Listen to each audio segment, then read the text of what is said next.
አንዳንድ ጊዜ በረከት የሚመስሉ ነገሮች እርግማን ሊሆኑ ይችላሉ። ስለዚህ ከየትና በምን ጉዳይ እንደተላከላችሁ ካላወቃችሁ ምናልባትም ሊጎዳችሁ የሚችሉ ስጦታዎችን ልትቀበሉ ትችላላችሁ። በዕለት ተዕለት ሕይወታችን ሰዎች ለሚሰጡን ነገሮች ሁሉ አመሰግናለሁ ማለትን ተምረናል። ፈገግ ብለን አመስግነን የተሰጠንን እንቀበላለን። ነገር ግን በመንፈሳዊ ዓለም ስጦታዎች ሁሉ የሚታዩበትን አይነት ምንነት ላይኖራቸው ይችላል። ዛሬም 5 በውስጣቸው የተደበቁ እርግማኖችን የያዙ ስጦታዎችን አይናችሁን ገልጣችሁ እንድትመለከቱ እፈልጋለሁ። አንዳንድ ጊዜ እጅግ አደገኛ የሆኑ መንፈሳዊ ወጥመዶች በጸጥታ ወደ ሕይወታችሁ ሊገቡ ይችላሉ። ጠላት በመደበቅ ጎበዝ ነው። ወደ እናንተ ረጅም ቀንድና ቀይ ፊት ይዞ እንዲመጣ አትጠብቁ። ራሱን በውበት በደግነትና በቸርነት ደብቆ ሊመጣ ይችላል። ነገር ግን ይህንን አስታውሱ፣ ውሸት የጨለማ ኃይል ሲሆን ማታለልም ሽፋኑ ነው። ሰይጣን የሚመጣው በማስፈራሪያ ብቻ ሳይሆን በስጦታም ጭምር ነው። ሁልጊዜም በራችሁን ሰብሮ በመግባት ፋንታ በፖስታ ሳጥናችሁ፣ በልደት ዝግጅታችሁ፣ በሰርጋችሁና በአዲሱ ቤታችሁ በኩል ሊመጣ ይችላል። ስለዚህም በደንብ ነቅታችሁ ካልተመለከታችሁ ምናልባትም ባለማወቅ የተቀበላችሁት ስጦታ ከማይታወቅ መንፈስ ጋር ሊያጣምራችሁ ይችላል። መጽሐፍ ቅዱስ በምሳሌ ምዕራፍ 15 ከቁጥር 27 እንደሚናገረው ትርፍ ለማግኘት የሚሳሳ ሰው የራሱን ቤት ያውካል፣ መማለጃን የሚጠላ ግን በሕይወት ይኖራል ይለናል። ይህ ልክ እንደ ማንኛውም በዓለም ላይ እንደምናየው መደለያ ወይም ሽንገላ አይደለምና አንዳንድ ከተሳሳተ ምንጭ አሊያም ከመጥፎ ሐሳብ ከተነሱ ነገሮች ጥንቃቄ ልናድርግ ይገባል። በመንፈሳዊ ዓለም መቀበል ማለት መስማማት ማለት ነው። አንድ ነገር ስትቀበሉ በመጥፎም ቢሆን በጥሩ ከሰጣችሁ አካል ጋር ትስማማላችሁ። በግልጽ እንድታደምጡኝ እፈልጋለሁ። እነዚህ አሁን የምትጠቅሷቸው ስጦታዎች በራሳቸው መጥፎ ባይሆኑም ነገር ግን ጠላት በሕይወታችሁ ላይ መጥፎ ተጽዕኖን ለማሳደር ሊጠቀምባችሁ ይችላል። ሰይጣን የሚፈልገው የግድ እሺ እንድትሉ ሳይሆን በጉዳዩ ላይ ተካፋይ እንድትሆኑ ብቻ ሲሆን በዚህም ምክንያት እንዲህ አይነት አጋጣሚዎች ለዓመታት ያክል ለሚቆዩ መከራዎች በር ሊከፍቱ ይችላሉ። አንደኛው መንፈሳዊ ሕይወታቸው አጠራጣሪ ከሆኑና መልካሙን ከሚቃወሙ ሰዎች መቼ መቀበል የሌለባችሁ ስጦታ ልብስና ጌጣጌጥ ነው። ለምን? ምክንያቱም ልብስና ጌጣጌጥ የአንድን ሰው መገኘት በላያቸው ላይ ስለሚሸከሙ ነው። እነዚህ ስጦታዎች የሰጣችሁን ሰው ስሜት በውስጣቸው አምቀው ይዛሉ። በሐዋርያ ምዕራፍ 19 ላይ መጽሐፍ ቅዱስ ሰዎች የጳውሎስን የአካል ጨርቅ ወይም ልብስ በመውሰድ ከደዌ ይፈወሱና ከክፉ መናፍስትም ይድኑ እንደነበር ይናገራል። ስለዚህ የእግዚአብሔር ኃይል በልብስ ውስጥ የሚያልፍ ከሆነ የክፉ መንፈስ ኃይልስ አያልፍበትም ብላችሁ ታስባላችሁ? አንዳንድ ብራስሌቶች፣ ቀለበቶችና የአንገት ሐብሎች ፋሽን ብቻ ሳይሆኑ መንፈሳዊ ሰንሰለቶችም ጭምር ናቸው። ተባርከዋል፣ ነገር ግን በእግዚአብሔር አይደለም። ተጸልዮባቸዋል፣ ነገር ግን ክፉውን በሚያመልኩ እጆች ነው። አንዳንድ ልብሶች የሚሰሩት እጅግ ክፉ በሆነ መናፍስታዊ አሰራር ነውና በለበሳችኋቸው ጊዜ ሕይወታችሁ ወዲያውኑ ይቀየራል። አስፈሪ ህልሞችን ማየት፣ መንፈሳዊ ግጭቶችን በውስጣችሁ ማስተናገድ ብትጀምሩም ነገር ግን ከየት እንደመጣ ፈጽሞ አታውቁትም። የመጣው ከለበሳችሁት ልብስ ነው። ምንጩን ማጣራት ይኖርባችኋል። በዚህ ክፉ መናፍስት በሞላበት ዓለም አንዳንድ ቅባቶችና ሽቶዎች የሚሰሩት መናፍስትን ለመጥራት፣ ስሜቶቻችሁን ለመቆጣጠር፣ አእምሯችሁን ለመፈታተንና ለመንፈሳዊ ዓለም በርን ለመክፈት ነው። ስለዚህም በዘመናዊ ዓለም ልማዶች ላይ ከሚሳተፉና እንግዳ የሆነ መንፈሳዊ አመለካከት ካላቸው ሰዎች የሚሰጧችሁ ስጦታዎች ላይ ጥንቃቄ አድርጉም። አንዳንድ ቅባቶች የሚመረቱት በፋብሪካ ውስጥ ሳይሆን በባዕድ አምልኮ ስፍራዎች ላይ ነው። ሰዎች አምልኮ ያደርጉበታል፣ ደም ይገብሩበታል፣ እናም የተለያዩ መንፈሳዊ ማሽኖችን ይሰጧችኋል። ለዚህም ነው እነዚህን ነገሮች በላያቸው ላይ ስታደርጉ የተለየ ስሜት የሚሰማችሁ። በራስ መተማመን ይመስላችኋል? ይህ መንፈሳዊ ትኩረትን የሚፈልግና የሚጠራ ድርጊት ነው። ያ የወደዳችሁት የሚያምር ምስል ምናልባትም በአንድ መንደር ውስጥ ጣዖት ሊሆን ይችላል። ያ የድሮ ሽቶ ምናልባትም በጥንታዊ የባዕድ አምልኮ ላይ የሚደረግ ሊሆን ይችላል። በኦሪት ዘዳግም ምዕራፍ 7 ከቁጥር 26 እንዲህ ይላል፣ እንደ እርሱም እርጉም እንዳትሆን ርኩስን ነገር ወደ ቤት አታግባ፣ እርጉም ነውና ተጸየፈው፣ ጥላውም። አድምጡም። ምናልባትም አንዳንዶቻችሁ ነፃነትን እየፈለጋችሁ ቢሆንም ነገር ግን ልትገለብጡት የምትታገሉት ዓለም ያለው እዚሁ ፊት ለፊታችሁ ያለው የቡና ጠረጴዛ ላይ ነው። እሁድ ዕለት የተዋጋችሁት እርኩስ መንፈስ ያው ምናልባትም እዚያው መጽሐፍ መደርደሪያችሁ ላይ ሊሆን ይችላል። የጠላትን መሳሪያዎች በጉያችሁ ይዛችሁ እግዚአብሔርን መገኘት ማስተናገድ አትችሉም። የግድ መምረጥ ይኖርባችኋል። ከሌላ የመናፍስት አካል የሚላኩ ስጦታዎች መግቢያ በሮች ናቸውና እነርሱም ንጉቡ የሚል ፍቃድን የሚሰጡ ሲሆን አጋንንት ደግሞ በባህሪው ናግባ እስክትሉት ራሱ አይጠብቅም፣ ምክንያት ይፈልጋሉ። ያ ስጦታ ምናልባትም እስከ ዛሬ ድረስ እንቅልፍ የማተኙበት ስራችሁ እየከሸፈ ያለበትና ልጆቻችሁ የተሸወዱበት ምክንያት ይሆናል። ሰይጣን ፊት ለፊት አይጋፈጣችሁም። ይልቁንም በቀላሉ ልታዩት የማትችሉ ቦታ በመሄድ ይደበቃል። እግዚአብሔር ለእስራኤል የቃል ኪዳኑን ምድር በሚሰጥበት ጊዜ የነገራቸው እንዲያሸንፉት ብቻ ሳይሆን ለባዕድ አምልኮ የሚሆኑትን እያንዳንዱን ጣዖት ምስልና ዕቃ እንዲያስወግዱም ጭምር ነበር።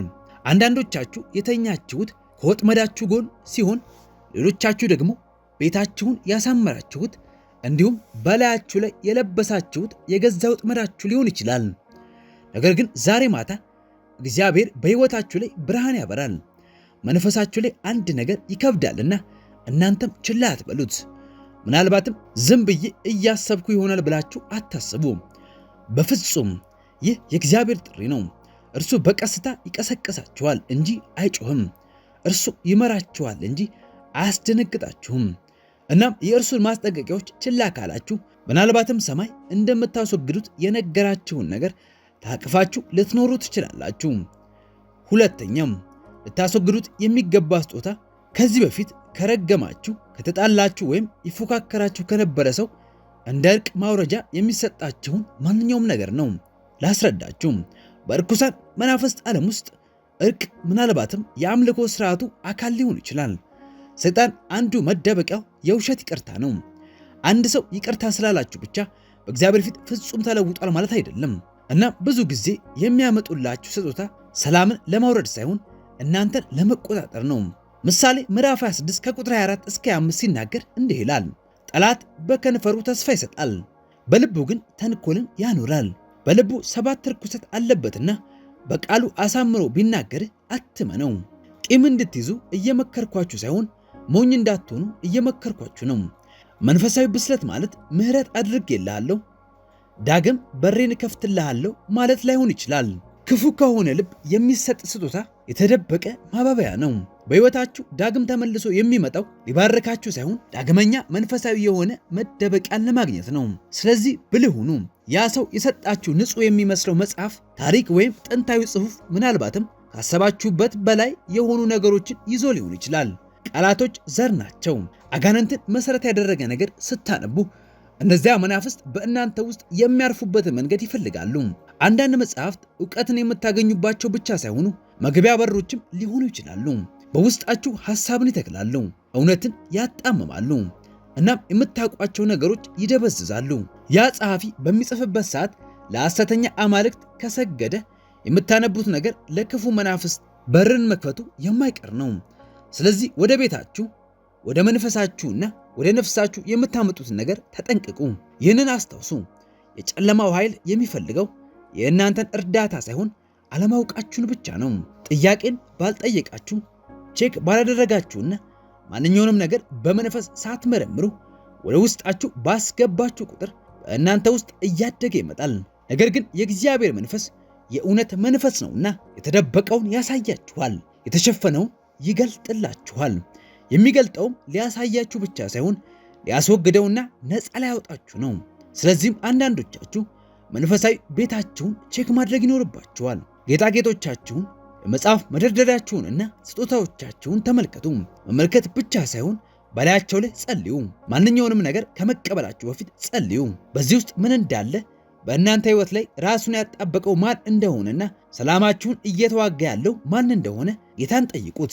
ሰይጣን መቼም እነዚያን ጥያቄዎች እንድታነሱ ባይፈልግም፣ ነገር ግን ልክ ጥያቄዎቹን እናነሳችሁ ሰንሰለቶቹ መነቃነቅ ይጀምራሉ። ለምን? ምክንያቱም አንድ ጊዜ እውነታው ከተገለጠ ሐሰት ኃይሉን ያጣልና። ሦስተኛው ላትቀበሉት የሚገባው የስጦታ አይነት ከማታውቁት ሀገር የመጣ የአማልክት ስዕላት ወይም አርማዎችን ነው።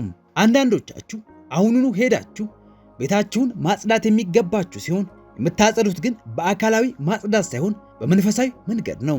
ቤታችሁ ያለውን ነገር ሁሉ በጸሎት ጎብኙት። ልብሳችሁን፣ መደርደሪያችሁን፣ በኢንተርኔት ላይ ዳውንሎድ ያደረጋችኋቸውን ነገሮች፣ ማስዋቢያዎቻችሁን ሁሉ በእነርሱ ላይ እጃችሁን በመጫን ጸልዩባቸው። ጌታ ሆይ እነዚህን ዕቃዎች ያከብሩሃል ወይስ ይጎዱሃል? አንዳንዶቻችሁ ሳታውቁት በቤታችሁ ውስጥ ጣዖትና አማልክትን ተሸክማችሁ ሊሆን ይችላል።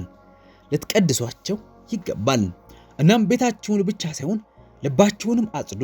ጌታ እንዲህ ብላችሁ ጠይቁት፣ ነገሮችን ከትዕቢት ከስሜታዊነትና ከፍርሃት የተነሳ እኔ ጋር አቆይቼ ይሆን? አንዳንድ ሰዎች የሰጣቸውን ሰው አበሳጫለሁ በሚል ፍርሃት አንዳንድ ስጦታዎችን አውጥቶ መጣል ይከብዳቸዋል። ነገር ግን ልጠይቃችሁ፣ ሰውን ከማሳዘንና እግዚአብሔርን ከማሳዘን የቱ ይሻላል? ሳኦል እግዚአብሔርን አሳዝኖ ሊያጠፋው የሚገባውን ነገር ራሱ ባቆየ ጊዜ የተነጠቀው መንግስቱን ነበር። ሁሉንም ነገር ያጣው ስላልተዋጋ ሳይሆን ስላልጨረሰው ነበር። እግዚአብሔር አስወግዱ ብሎ ያዘዛችሁን ነገር ሊባርክላችሁ አይችልም። አንዳንዶቻችሁ ያለፈውን ሕይወታችሁን ድልድይ ልትሰሩበት ይገባል። በትዝታ ያቆያችኋቸውን የፍቅር ደብዳቤዎች፣ ካለፈው ሕይወታችሁ ያስቀራችኋቸውን ዕቃዎች፣ የዱርዬነት ጊዜያችሁን፣ አመፃችሁንና ኃጢአታችሁን የሚያስታውሱ ነገሮችን ሁሉ አስወግዱ። የአንድን ሰው ክፋት ወይም የክፉ መናፍስት አሰራር ያለባቸውን ዕቃዎች በሙሉ ለሌላ ሰው ከመስጠት ይልቅ ሙሉ ለሙሉ አስወግዷቸው። እስራኤላውያን ከጥፋቱ ተለይተው የቀሩትን ዕቃዎች ባገኙ ጊዜ ዳግም ከመሸጥ ይልቅ የመረጡት በእግዚአብሔር ፊት ማቃጠል ነበር። እነዛም በዚያ ምክንያት በሰማይ አንድ ተብሎ ተቆጠረላቸው። ወደ ሕይወታችሁ የሚገባውን ነገር ሁሉ መጠየቃችሁ የእብደት ሳይሆን የብልህነት ማሳያ ነው። ምሳሌ 22:3 እንደሚለው ብልህ ሰው ክፉን አይቶ ይሸሸጋል፣ አላዋቂዎች ግን አልፈው ይጎዳሉ።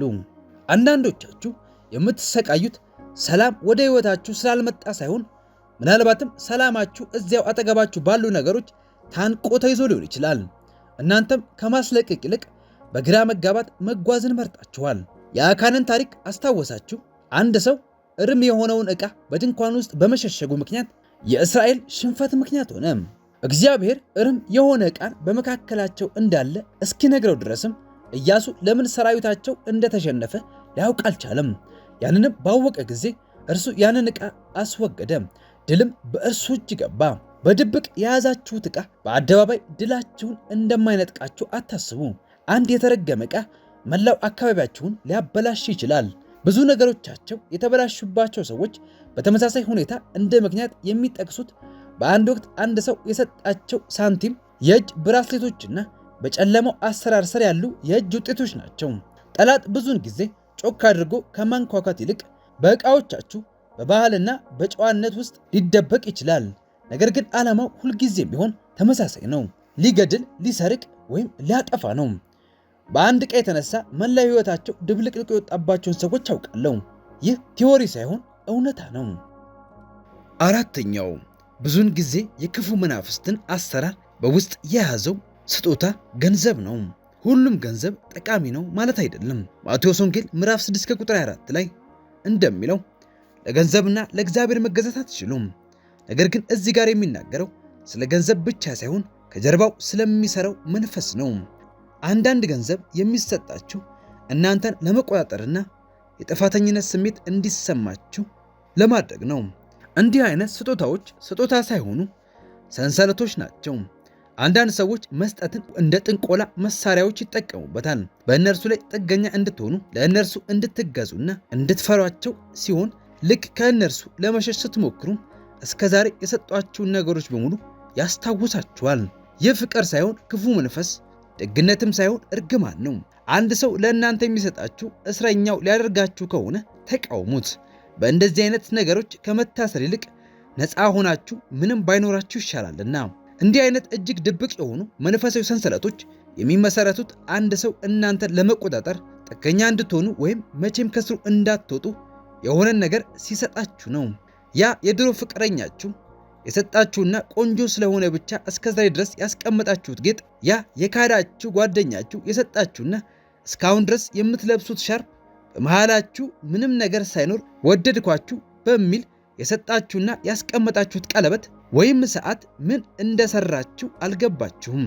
እነዚህ ዕቃዎች የተቀመጡት ምናልባትም መንፈሳቸውን ወደ እናንተ ለማስገባት ሊሆን ይችላል።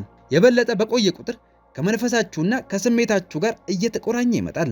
አንዳንድ ሴቶች እግዚአብሔር ከመረጠላቸው ባል ጋር መገናኘት ያቃታቸው ሐሰተኛው ሰው በሰጣቸውና እስከዛሬ ድረስ ባላወቁት ጌጣጌጥ ምክንያት ሊሆን ይችላል።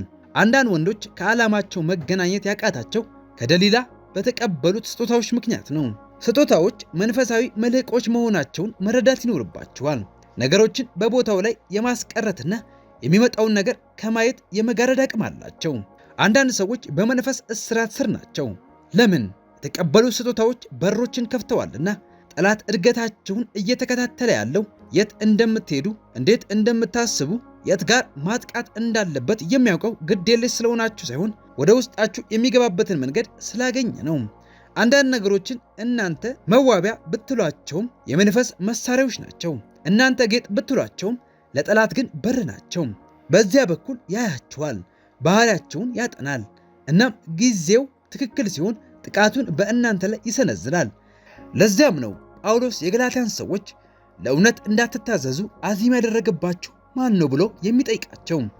እነዚያ ሰዎች መርዝ ስለጠጡ ወይም ለጣዖት ስለሰገዱ ሳይሆን ትክክለኛ ካልሆነ ምንጭ የመጣን መንፈስ ወይም ትምህርት ስለተቀበሉ ነው። እናም በመንፈሳዊ ግዛት ውስጥ እንዲህ አይነት ተጽዕኖች በስጦታዎች በቃላትና በምልክቶች በኩል ሊያልፉ ይችላሉ። ክፉ መናፍስትም በቀጥታ ጥቃት ሳይሆን በስውር መንገዶች በኩል ሊመጡ ይችላሉ። ሰይጣን የሚያስፈልገው ማዕከል ሳይሆን ዘር ነው። በትክክለኛው ሰዓት ትክክለኛው ስጦታ ላይ ትክክለኛውን ዘር ማሳረፍ ከቻለ ጥፋትን በሕይወታችሁ ላይ ማድረስ አያቅተውም። እያንዳንዱ ስጦታ መመርመር ልመዱ። በመንፈስ ጠይቁ። ጌታ ሆይ ይህ ከአንተ ነው? ሰጪውን ብቻ አትመልከቱ። የቆየበትን ስፍራ፣ ምን አይነት መንፈስ ሕይወታችሁን እንደተቆጣጠረ፣ በእጃቸው ላይ ምን እንደሚፈስ ጠይቁ፣ መርምሩም። ምክንያቱም ለእናንተ የሚሰጡት በእጃቸው ላይ የሚፈሰውን ነገር ነውና። አንድ ሰው የሆነ ነገር ሲሰጣችሁ መንፈሱ በዚያ ዘር ላይ ይጣበቃል። ለዚያ ነው ጳውሎስ እጅን ለመጫን ይጠነቀቅ የነበረው፣ ምክንያቱም በዚያ መካከል የሚተላለፍ መንፈስ ይኖራልና። አምስተኛው በጥንቃቄ መቀበል ያለባችሁ ስጦታ በሕይወታችሁ ውስጥ መሠረታዊ ለውጥ ባደረጋችሁ ጊዜ ከሚቀናባችሁ ሰው የሚሰጣችሁ ነው። ለምሳሌ ስትጋቡ፣ ሥራ ስትጀምሩ፣ ቤት ስትገዙ ወይም ልጅ ስትወልዱ ሊሆን ይችላል። በዚያን ጊዜ ሰዎች ደስታችሁን ለመካፈል ወደ እናንተ ቢመጡም ነገር ግን አንዳንዶቹ በልባቸው የተሸከሙት ጥላቻንና እርግማንን ነው። ሁሉም ለሰርጋችሁና ስትወልዱ የሚሰጣችሁ ስጦታ ንጹሕ አይደለም። አንዳንድ ሰዎች ደስታችሁን ከመካፈል ይልቅ ሊያሰናክሏችሁ ሲፈልጉ የሚመርጡት በውብ ሽፋን የተለበጠን ስጦታ ነው። ሰብአ ሰገሎች ለኢየሱስ ለምን ወርቅን፣ ዕጣንና ከርቤን ይዘውለት እንደሄዱ ታውቃላችሁ? ምክንያቱም ስጦታዎች መንፈሳዊ ቋንቋዎችን ስለሚናገሩ ነው። ስጦታዎች ትንቢታዊ መሸጋገሪያዎች ናቸውና ሰይጣንም ኮፒ ያደርጋቸዋል። በሕይወታችሁ ወሳኝ ሰዓት ላይ የሚመጣ የተሳሳተ ስጦታ ከመዳረሻችሁ ሊያዘገያችሁ ይችላል። ለዚህም ነው በሚሰጣችሁ ስጦታ ላይ በሙሉ ጸሎት ማድረግ የሚገባችሁ። የእግዚአብሔር መንፈስ ማስተዋልን እንዲሰጣችሁ ጸልዩ። ቤታችሁን በኢየሱስ ደም በመሸፈን እያንዳንዱ ከሰጪው እጅ ጋር ተያይዞ የሚመጣን መንፈስ ተቃውሙት። ኢየሱስ እንዳላችሁ እንደ እባብ ብልህ እንደ እርግብም የዋህ ሁኑ። ይህም ማለት ደግ እንጂ ሞኝ አትሁኑ ማለት ነው። ልወዳችሁ እችላለሁ፣ ነገር ግን እውር አይደለሁም። ማንኛውንም ስጦታችሁን ሳልጸልይበት አልቀበላችሁም። መንፈስ ምሪትን ሳይሰጠኝ ምንም አይነት ዕቃዎችን አላስቀምጥም። ሰዎችን ከእግዚአብሔር መንፈስ በላይ አላከብርም። እርሱ የማያስቀምጠው ከሆነ እኔም አላስቀምጠውም። እርሱ መልሹ ካለኝ የማልመልስበት ምክንያት አይኖርም። ምክንያቱም ችግሬ ከዕቃው ሳይሆን በላዩ ላይ ካለው መንፈስ ነው። ጠላት ትኩረታችሁን ለመስረቅ፣ ጊዜያችሁን ለመብላትና ስጋችሁን ለማርካት ሲል ስጦታዎችን ሊልክላችሁ ይችላል። ሁሉም ስራዎች ለእግዚአብሔር ያላችሁን መሰጠት ማደናቀፍ ነው። ልክ ልትጾሙ ስትሉ የሚመጣው በረከት፣ ልክ ልትጸልዩ ስትሉ የሚመጣው ዕድል፣ ያ ወደ ዓለም የሚያስገባችሁ ድምፅ አጋጣሚ ሳይሆን የመናፍስት ዓለም ዕቅድ ነው። ከእግዚአብሔር የሚለያችሁ ከሆነ ስጦታ አይደለም፣ እርግማን ነው። አሁን መንፈሳዊ ማስተዋላችሁን የምትጨርሱበት ሰዓት ነው። ምን እንደሆነ ሳታጣሩና መንፈስ ሹክ የሚላችሁን ችላ ብላችሁ ሁሉንም ነገር በፈገግታና በምስጋና መቀበል አትችሉም። በዚህ ትውልድ ዋነኛ መሳሪያ ማስተዋላችሁ ነውና መንፈሳችሁ በአንድ ጉዳይ ላይ ልክ ያልሆነ ስሜት ከተሰማችሁ ችላ አትበሉ። መንፈሳዊ ብስለት በምታነቧቸው ጥቅሶች ብዛት ሳይሆን ለመንፈስ ጥሪ ምላሽ በምትሰጡት ፍጥነት ነው። ልክ የሆነውንና ያልሆነውን የምትለዩበት ማስተዋል ነው። የሆነ ዕቃ ሲሰጣችሁ ውስጣችሁ ውስጥ የሚመላለሰው ጥያቄ፣ የሆነ ሰው ቤታችሁ ሲመጣ የሚሰማችሁ ልክ ያልሆነ ስሜት፣ የሆነ ዕቃ ከተቀበላችሁ በኋላ የተለወጠው የጸሎት ሕይወታችሁ፣ ችላ አትበሉት። እነዚህ ተራ ስሜቶች ሳይሆኑ መንፈሳዊ ማስጠንቀቂያዎች ናቸው።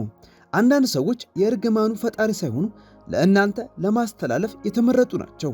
ልክ ፖስታ ቤት መልእክት ለእናንተ እንደሚያደርሰው አንዳንድ ሰዎች የጠላትን ሐሳብ ወደ እናንተ ለማድረስ ወደ ሕይወታችሁ ይላካሉ። እነዚህ ሰዎች ምናልባትም ይወዷችኋል፣ እየረዷችሁ ይመስላችኋል። ነገር ግን ጠላት ያሸከማቸው ነገር ጅማሬው በክፉ መናፍስት መሠዊያ ላይ ነው። አንዳንድ መመለስ ወይም ማጥፋት ወይም ማቃጠል ያሉባችሁ ስጦታዎች ሊኖሩ ይችላሉ። በረከት የሚመስሉ እርግማኖችን እምቢ ማለት መቻል አለባችሁ። ከሚያብለጨልጨው ዓለም ርቃችሁ መጓዝ ትችላላችሁ። ትክክለኛ የሆነ መንፈሳዊ ጥንካሬ የሚገነባው በአደባባይ ሳይሆን በጓዳ ነውና። አንዳንዶቻችሁ ደስታ ከቤታችሁ የጠፋው የልደታችሁ ማግስት ሊሆን ይችላል። ከቀለበታችሁ ድግስ በኋላ በትክክል እንቅልፍ ተኝታችሁ አታውቁም ይሆናል። ያንን አንገት ሐብል ከተቀበላችሁ በኋላ የጸሎት ሕይወታችሁ ተበላሽቶ ሊሆን ይችላል። እነዚህ መንፈሳዊ ማስጠንቀቂያዎች ናቸውና ችላ አትበሏቸው። አሁኑኑ በምትጠራጠሯቸው ዕቃዎች ላይ በመሄድ እጃችሁን በመጫን በጌታ በኢየሱስ ስም በላዩ ላይ ያለው እርግማን እንዲፈርስ እጸልያለሁ ብላችሁ ጸልዩበት። ቤታችሁ የእግዚአብሔር ቤት ነው። እናም የእግዚአብሔር መንፈስ ከቤቱ እንድታስወግዱለት የሚፈልገውን ዕቃ ከነገራችሁ አትጠብቁ። ወዲያውኑ እርምጃ መውሰድ ይኖርባችኋል። ጥንቃቄ ይጠብቃችኋልና። ዛሬ እኔ እጸልያለሁ፣ የተደበቀ እርግማን ይገለጽ። እያንዳንዱ የጠላት ስጦታ የተጋለጠ ይሁን። እያንዳንዱ የክፉ መናፍስት አሰራር የከሸፈ ይሁን። እናም ቤታችሁ በመገኘቱ በሰላሙና በኃይሉ የተሸፈነ ይሁን። የጠላት ዕቅድ ይገልበጥ። እናንተም በማስተዋል መራመድ ይሁንላችሁ።